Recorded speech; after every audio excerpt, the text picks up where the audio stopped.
ஆசீர்வாதமான காலை வணக்கம்.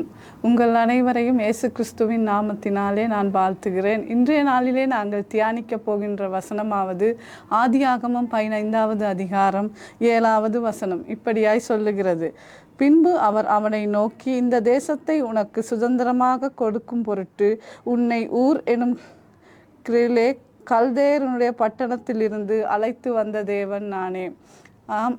பிரியமானவர்களே, இந்த இடத்துல நாங்கள் பார்க்குறோம், நாங்கள் ஆபிரகாமுடைய கதை நாங்கள் அநேக நேரங்களிலே நாங்கள் கேட்டிருக்கிறோம், எங்களுக்கு தெரியும்.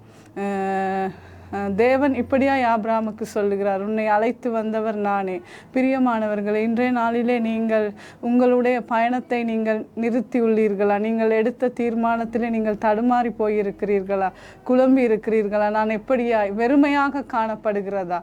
ஆண்டவர் சொல்லுகிறார், உங்களை பார்த்துத்தான் சொல்லுகிறார், உன்னை அழைத்து வந்தவர் நானே. உங்களுடைய வழியிலே ஆண்டவர் இருக்கிறார், உங்களோடு கூட இருக்கிறார். உங்களை நடத்துவதற்கு, உங்களை இறுதி வரை அழைத்து செல்வதற்கு அவர் உண்மையுள்ள தேவனாய் இருக்கிறார். உங்களுடைய பயணத்தை நீங்கள் மீண்டும் தொடருங்கள். தேவன் தாமே உங்கள் ஒவ்வொருவரையும் ஆசீர்வதிப்பாராக.